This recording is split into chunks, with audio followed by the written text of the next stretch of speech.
Being fluent in 4 languages sounds more impressive than it actually is, especially when you grow up in Switzerland with a French mother and a German father who insists on speaking English at home. But on that rainy Tuesday afternoon in my junior year at Boston University, my linguistic abilities suddenly became the most interesting thing about me. You speak German? I looked up from my worn copy of Kafka's The Metamorphosis to find Sophie Bennett staring at me with those startling green eyes that had distracted half the European literature class all semester. She stood there in an oversized cream sweater, clutching a leather messenger bag, her auburn hair slightly damp from the rain. Yes, I managed, trying not to sound as flustered as I felt. And French. And Italian. Her face lit up like I'd just offered her the moon. Oh my God, Lucas, you're literally a lifesaver. I need your help with something. That's me, Lucas Weber, linguistics major, unofficial campus tour guide for European exchange students, and apparently now a lifesaver. Though I had no idea what I'd done to earn that title. What kind of help? I asked, marking my place in the book and gesturing for her to sit in the empty chair across from me. We were in the quiet corner of the university library where I usually spent my Tuesday afternoons, surrounded by towering shelves and the comforting smell of old books. Sophie sat down, immediately leaning forward with an intensity that made my heart rate spike. Okay, so here's the thing. I'm taking this German poetry class, right? And we're supposed to be writing these letters in German. But my German is terrible, and Professor Schmidt is super strict about grammar and everything needs to be perfect and… You want me to check your German homework? I interrupted, trying to keep up with her rapid-fire explanation. Not exactly. She bit her lower lip, a gesture I'd seen her make in class whenever she was about to make a particularly controversial analysis of a text. I need you to help me translate some letters from English to German. Personal letters. They're kind of important. Something in her tone made me curious. What kind of personal letters? She glanced around the library as if checking for eavesdroppers, then lowered her voice. Love letters. I nearly dropped my book. Love letters? Shoo! She looked around again, then nodded. See, there's this guy in my study abroad program. He's Austrian, and I want to tell him how I feel. But I want to do it properly, you know? In his own language. Make it special. My stomach did an unpleasant flip. Of course there was a guy. There was always a guy. Girls like Sophie Bennett, brilliant, beautiful, able to quote obscure Victorian poetry from memory, didn't stay single for long. And you want me to translate your love letters to this Austrian guy? She nodded eagerly. Would you?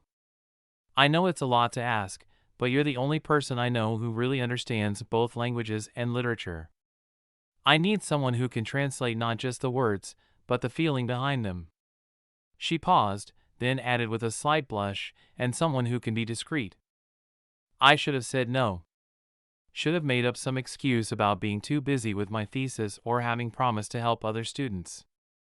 But Sophie Bennett was looking at me with those green eyes, and I found myself nodding before my brain could catch up with my heart. Okay, I said. I'll help. Her smile could have powered the entire library. Really? Oh my God, thank you. She started digging through her messenger bag. I have the first letter here. When do you think you can have it done? You've already written it? She pulled out a pale blue envelope. I've been working on it for weeks. Just, promise you won't judge me for anything I wrote? It's pretty personal. I took the envelope, trying to ignore the way my fingers tingled where they brushed against hers. Professional translator's discretion, I promised. I won't judge. And you won't tell anyone about this? Especially not anyone in the European Studies program? Your secret is safe with me. I tucked the envelope into my book bag. I can have it done by Thursday? We could meet here again, same time?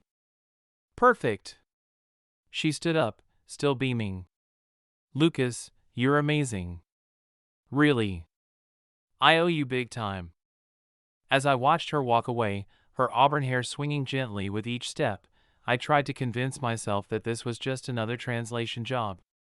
Just helping out a classmate. Just being friendly. But that evening, sitting at my desk in my off-campus apartment, staring at the pale blue envelope, I couldn't shake the feeling that I was about to cross some kind of line. Reading someone's love letter felt intensely personal, even if it was just for translation purposes. My roommate, Alex, found me still staring at the unopened envelope an hour later. "Either that's a rejection letter from your dream job, or you're overthinking something," he said, dropping onto my bed with his usual lack of ceremony. "Spill." I explained the situation, and Alex's eyebrows climbed higher with each word. "Let me get this straight," he said when I finished. "The girl you've been crushing on all semester asked you to translate her love letters to another guy? Dude, that's like next level friend zone. That's friend zone with honors." "I don't have a crush on Sophie," I protested automatically, even as my cheeks heated up. "Right," Alex drawled. "You just happen to sit in the same spot in the library every Tuesday because you know she studies there. And you just happen to have memorized her coffee order from that time you were behind her in line at the daily grind. And you just happen to." Okay. I cut him off. "Maybe I find her interesting. But this isn't about that. This is about helping a friend. A friend who's in love with someone else," Alex pointed out. I ignored him and finally opened the envelope. The paper inside was the same pale blue, covered in Sophie's distinctive handwriting, slightly messy but somehow elegant, just like her. "Dear M," it began, and I felt a strange relief that she wasn't using his name. As I began to read, though, that relief transformed into something else entirely. Because these weren't just love letters. They were poetry in prose form, beautiful and raw and honest in a way that made my heart ache. She wrote about the way autumn light looked different in Boston than it did in London, where she was from. About how certain songs reminded her of certain moments. About how sometimes love feels like standing on the edge of something vast and wonderful and terrifying all at once. "I see you almost every day," she wrote, "and every time, I find something new to love. The way you furrow your brow when you're concentrating. The way you always notice when someone needs help, even if they haven't asked. The way you can talk about books for hours, your eyes lighting up with each new idea." I stopped reading and put the letter down, my hands shaking slightly. "You okay there, buddy?" Alex asked, genuinely concerned now. "Yeah," I lied. She's a really good writer." And she was. But that wasn't what had me rattled. What had me rattled was how familiar some of these descriptions felt. How specific they were. How they seemed to describe moments I recognized. But that was crazy. I was projecting, seeing what I wanted to see. This was clearly about her Austrian guy, and I was just the translator, the middleman, the friend doing her a favor. Still, as I began the careful work of translating her words into German, I couldn't shake the feeling that something about this whole situation wasn't quite what it seemed. What I didn't know then was that this pale blue letter was just the beginning of a story that would challenge everything I thought I knew about love, language, and the ways we choose to tell our truth. Translating love letters is harder than you might think. It's not just about converting words from one language to another, it's about capturing emotions, preserving nuances, maintaining the delicate balance between what's said and what's implied. By Thursday morning, I had gone through 7 different drafts of Sophie's letter, each attempt feeling somehow inadequate. "You're overthinking this," Alex said over breakfast, watching me scratch out yet another line. "It's not your love letter." "That's exactly why it needs to be perfect," I argued. "I'm responsible for conveying someone else's feelings." What I didn't tell him was how many times I'd caught myself daydreaming while translating, imagining these words were meant for me. How I'd spent hours choosing between different German words for love because each one carried slightly different connotations. How I'd found myself reading certain passages over and over, not for translation purposes, but because they seemed to describe moments I remembered. Like the part about watching him in the library, the way you hide your smile behind your book when something amuses you, the way your fingers tap silently on the table when you're deep in thought. I did that. I knew I did that. But surely other people did too. When I arrived at our meeting spot in the library that afternoon, Sophie was already there, fidgeting with her sleeve in a way that made her seem unusually nervous. "Hi," she said as I sat down. How is it?" I pulled out both the original letter and my translation. "It was beautiful," I said honestly. "Your writing is incredible." A blush crept across her cheeks. "You don't think it's too much? Too intense?" "No," I said, perhaps too quickly. "It's perfect. Honest and vulnerable and real." She smiled, relief flooding her features. "Thank you." I was worried it might seem. "I don't know. Obvious? Obvious?" "Never mind," she said quickly, reaching for the translation. Would you mind reading it to me? In German? I want to make sure it sounds right." I hesitated. Reading these words aloud felt somehow more intimate than just translating them. But Sophie was looking at me expectantly, so I cleared my throat and began to read. As I spoke her words in German, I watched her face.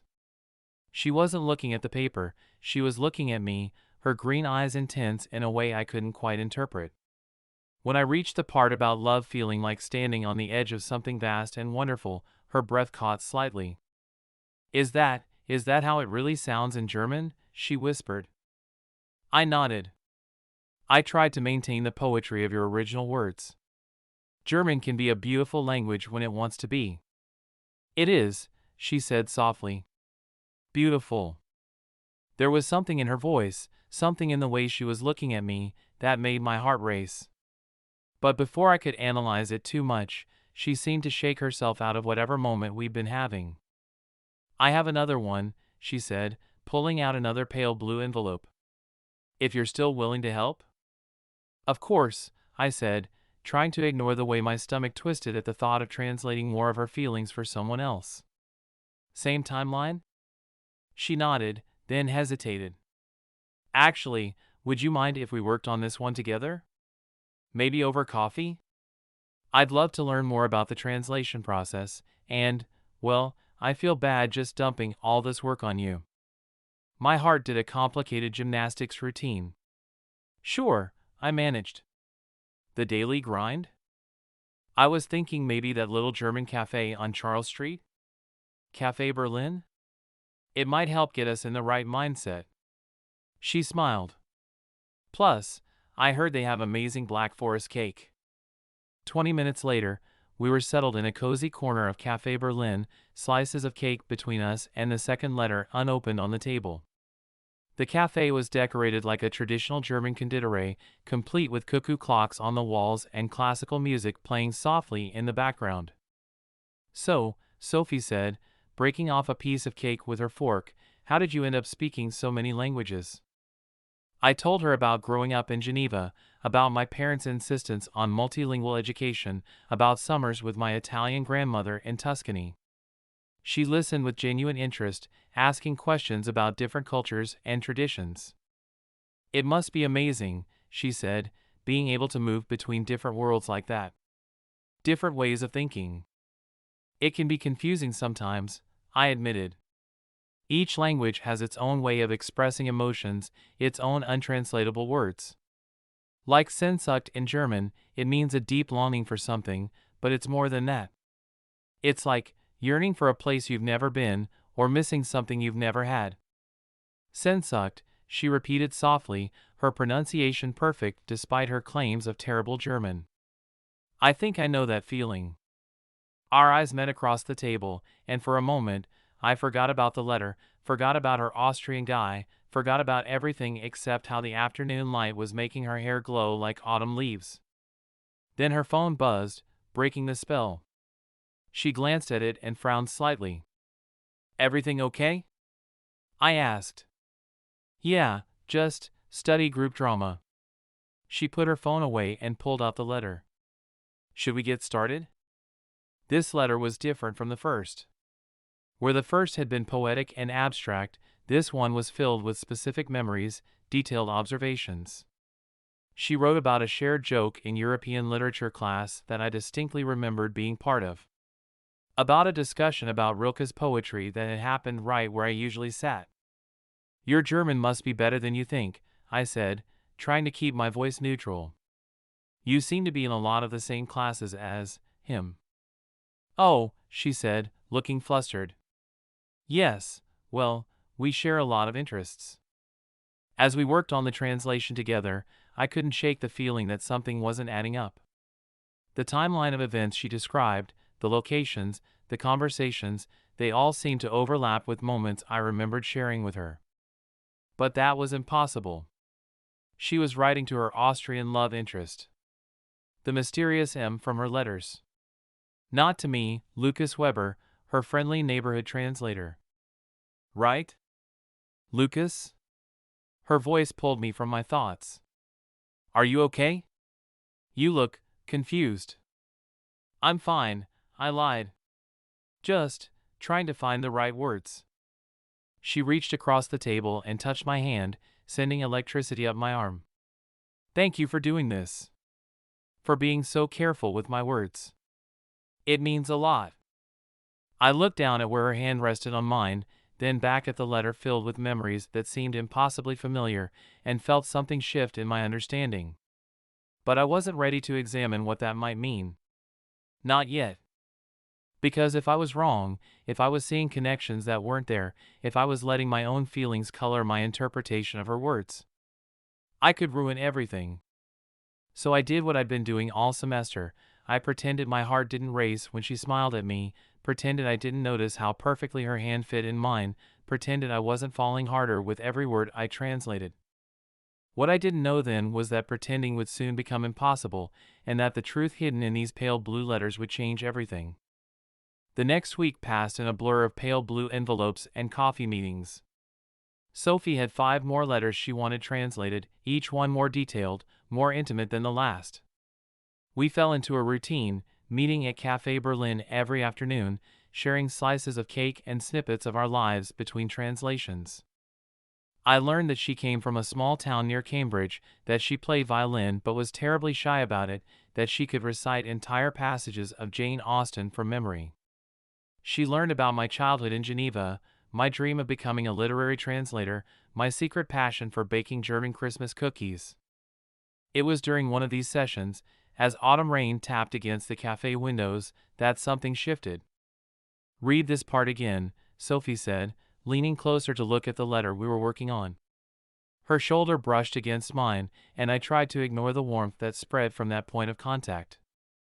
I cleared my throat and read, "Sometimes I catch myself watching you when you're lost in thought, your blue eyes focused on something far away, and I wonder what worlds you're exploring in your mind." I stopped abruptly, my heart suddenly pounding. Blue eyes.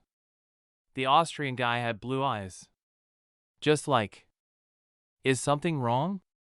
Sophie asked, her voice oddly tight. "No, it's just." I struggled to find the right words. "You're very observant. In your descriptions." She was quiet for a moment, then said softly, "I notice things about people who matter to me." Before I could process what that might mean, the cafe door chimed, and a booming voice called out, "Sophie." "Lucas!" We both turned to see Professor Schmidt, our European literature professor, making his way toward our table. He was a jolly man with a thick Austrian accent and an even thicker mustache. "Ah, working hard on your German, I see," he said, beaming at Sophie. "Although I thought your German was quite good already, Fräulein Bennett. You certainly understand everything in class." I turned to look at Sophie, who had gone slightly pale. "I thought you said your German was terrible." She started, but Professor Schmidt cut her off. "Terrible? Nonsense. She's one of my best students in advanced German poetry. Her analysis of Rilke last week was exceptional." The world seemed to tilt slightly on its axis. Sophie was in advanced German poetry? But she'd said. "Professor," Sophie interrupted quickly, "weren't you meeting someone here?" Ah, yes, yes. He checked his watch. Mein God, I'm late. Keep up the good work, both of you. And with that, he hurried off to another table where someone was waiting. An uncomfortable silence fell between us. I stared at the letter in front of me, then at Sophie, who was studying her coffee cup like it contained the secrets of the universe. Sophie, I said carefully, why did you ask me to translate these letters if you speak German? She bit her lip, that nervous gesture I'd come to know so well. I wanted them to be perfect. But you're in advanced German poetry. Professor Schmidt just said. Maybe we should take a break, she cut in, gathering her things quickly. I just remembered I have a study group meeting. Sophie, wait. But she was already heading for the door, leaving me sitting there with a half-translated love letter and a growing sense that I was missing something important. That evening, I spread all the letters out on my desk, reading them not as a translator, but as a detective. The more I read, the more things started jumping out at me. The Austrian guy was in her European literature class, where I sat 2 rows behind her. He spent Tuesday afternoons in the library, where I'd been studying all semester. He spoke multiple languages, loved Kafka, and had blue eyes. He always ordered his coffee black with 1 sugar. Holy shit, Alex said from the doorway, where he'd been watching me pace. You're M. What? M, the guy she's writing to. Lucas M. Weber. You're literally the only person who fits all these descriptions. I sank onto my bed, my mind racing. But that's impossible. Why would she ask me to translate letters that were meant for me? Why not just tell me how she felt? Alex groaned. Because she's been telling you, you idiot. In the most romantic way possible. She's been letting you read her heart while pretending it was meant for someone else. But I picked up the latest letter, reading it again with new eyes. Why go through all this? Maybe because you've been looking at her like she hung the moon all semester but never made a move? Alex suggested. Maybe because she's as scared of ruining your friendship as you are? Maybe because she's a literature nerd who thought this would be a poetic way to confess her feelings? Everything was shifting, realigning. Every shared moment, every lingering look, every careful word choice in her letters, it all meant something different now. I grabbed my phone to call her, then stopped. What if we're wrong? What if? Lucas, Alex cut me off, there's only one way to find out. He was right. I needed to talk to Sophie. But when I tried calling, it went straight to voicemail. I sent a text, can we talk? Please? No response. I spent a restless night reading and rereading the letters, seeing them with new understanding. How had I not realized sooner? How had I missed the signs? The next morning, I headed to campus early, knowing Sophie always got coffee at the daily grind before her 9 a.m. class. But when I arrived, I saw something that made my blood run cold. Sophie was there, but she wasn't alone. She was sitting at a corner table with a tall, blonde guy I'd never seen before. They were speaking in German. As I stood there, frozen in the doorway, I heard her laugh, that musical laugh I'd been writing poetry about in my head all semester. The guy reached across the table and took her hand. And just like that, all my certainty crumbled. What if I was wrong? What if Alex was wrong? What if I'd been seeing what I wanted to see, reading my own feelings into her careful words? I turned and walked out before she could see me, my heart pounding and my mind racing. I had no idea that this moment of doubt would lead to the biggest misunderstanding of all, one that would either bring us together or tear us apart completely. The next few days were torture. Sophie missed our European literature class, didn't show up at her usual library spot, and wasn't responding to my messages. The pale blue letters sat in my desk drawer, feeling more like evidence of my own delusion than declarations of love.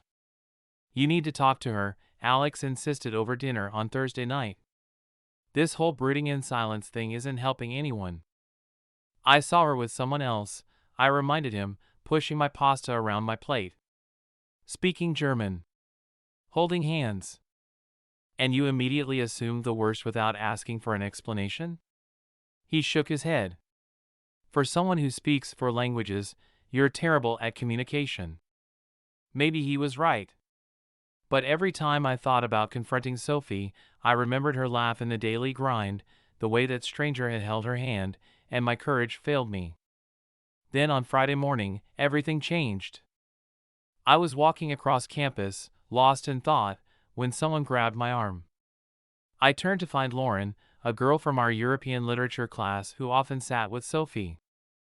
Finally, she exclaimed, "I've been trying to catch you all week." "What did you do to Sophie?" "What did I do?" I blinked. "I haven't even seen her." "Exactly. She's been miserable all week, thinking you figured out her secret and are avoiding her because you don't feel the same way."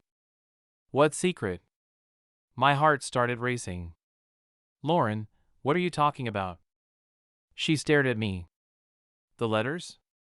The ones she's been having you translate? Please tell me you're not actually this dense." But I saw her with someone else. At the daily grind. Some tall blonde guy." Lauren's eyes widened, then she burst out laughing. "Oh my God. That was her cousin Henrik. He's visiting from Munich.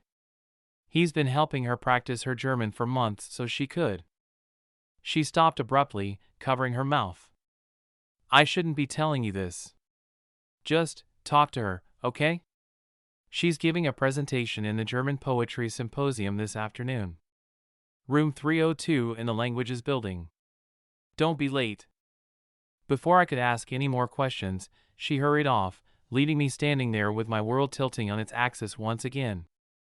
I spent the next few hours in a daze, rereading the letters for the 100th time, but now with new understanding.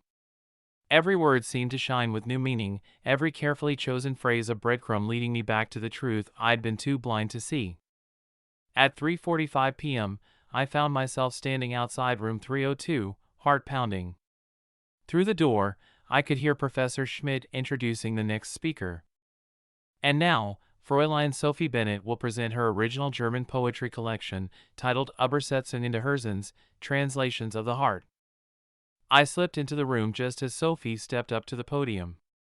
She looked nervous but determined, wearing a pale blue dress that matched her letters.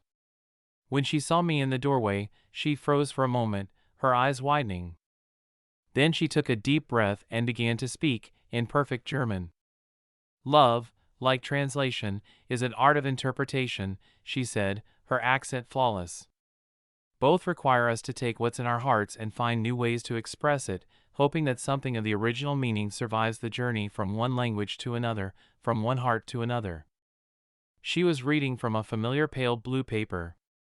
Sometimes we hide behind translations, pretending our words are meant for someone else when really, we're trying to find the courage to say what we mean in our own voice. Her eyes found mine in the audience. These poems are about that journey. About finding the right words in the wrong language. About telling someone you love them in a way they might finally understand. And then she began to read her poems, the letters I'd been translating, but in their original German. The German she'd known all along. The German she pretended not to know just to share her feelings with me in a way that felt safe. As she read, memories flooded back. The way she watched my face as I translated her words. How she'd asked me to read them aloud in German. The specific details that could only have been about me. The nervous way she'd bitten her lip when I'd gotten close to the truth. "The final poem," she said, her voice slightly shaky, "is new. I wrote it this week, when I thought I'd lost my chance to say what these letters have been trying to say all along." She looked directly at me and began to read. "In wir sprachen kann ich liebe dich sagen. Aber kein Devon Skängenig zu sein. Vielleicht liegt die Wahrheit nicht in den Worten. Sondern in den Übersetzungen zwischen den Zeilen. In 4 languages I can say I love you. But none of them seem to be enough. Perhaps the truth lies not in the words, but in the translations between the lines." The room erupted in applause when she finished, but I barely heard it. All I could focus on was Sophie, who was gathering her papers with trembling hands, trying not to look at me. I started moving toward the podium, but Professor Schmidt stepped up first, launching into an enthusiastic discussion of her use of metaphor and linguistic techniques. Other students gathered around, asking questions, offering congratulations. By the time I made it through the crowd, Sophie was gone. I rushed into the hallway just in time to see a flash of pale blue disappearing around the corner. I ran after her, my heart pounding in my chest, the translation of her words, her real words, meant for me all along, echoing in my mind. What I didn't know then was that this chase would lead us to a moment that would redefine everything we thought we knew about love, language, and the art of translation. I chased Sophie through the languages building, my footsteps echoing in the empty corridors. She was fast, but years of running through Geneva's steep streets gave me an advantage. I caught up to her in the building's central courtyard, where a small fountain burbled peacefully beneath an old oak tree. "Sophie, wait!" I called out, slightly out of breath. "Please!" She stopped but didn't turn around. The late afternoon sun caught in her auburn hair, making it glow like burnished copper. Her pale blue dress fluttered slightly in the autumn breeze. "I'm sorry," she said softly, still facing away from me. "I've made such a mess of everything." "A mess?"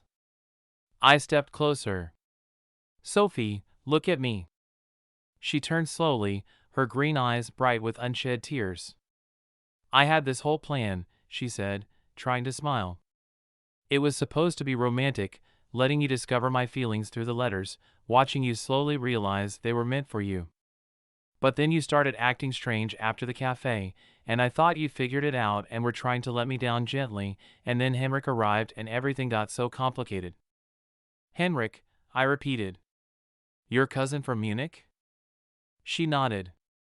"He's been helping me with my German poetry. I wanted everything to be perfect for the symposium. For you." She laughed softly.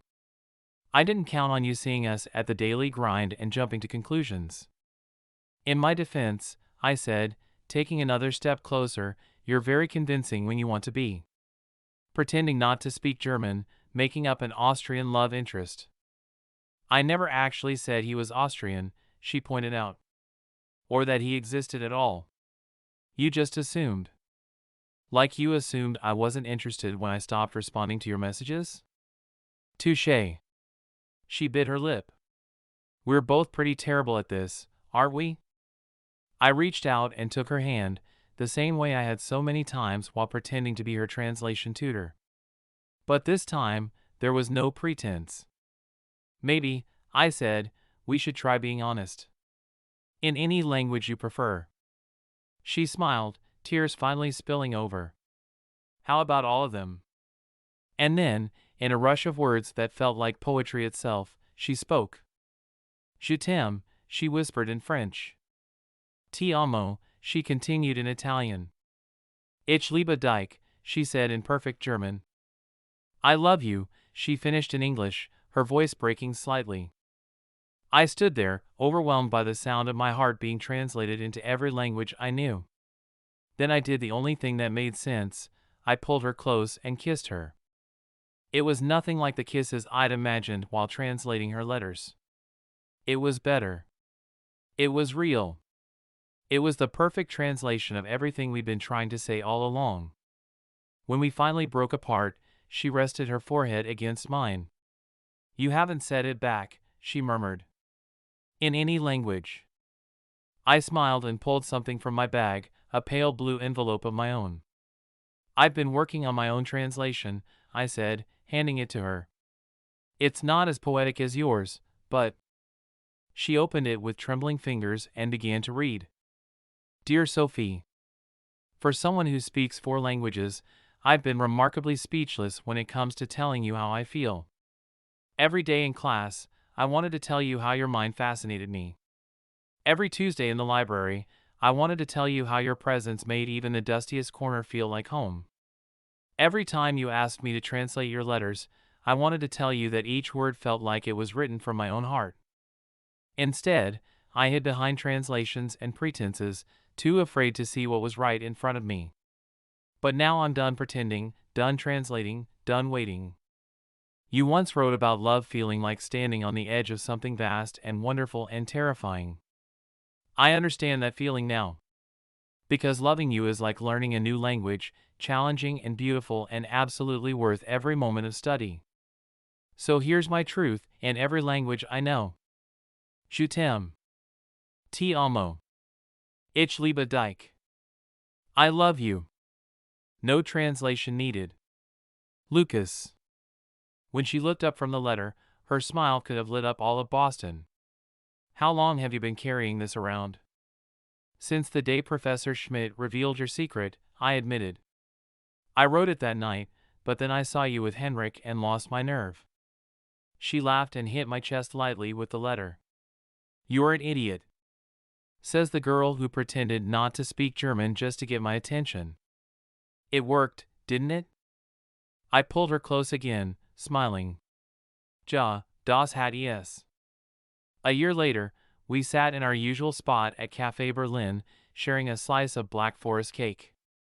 The cafe had become our place, the scene of so many translated confessions and real conversations. Sophie was working on her master's thesis, a study of love poetry in multiple languages, while I had started my own translation business. Do you ever regret it? I asked her.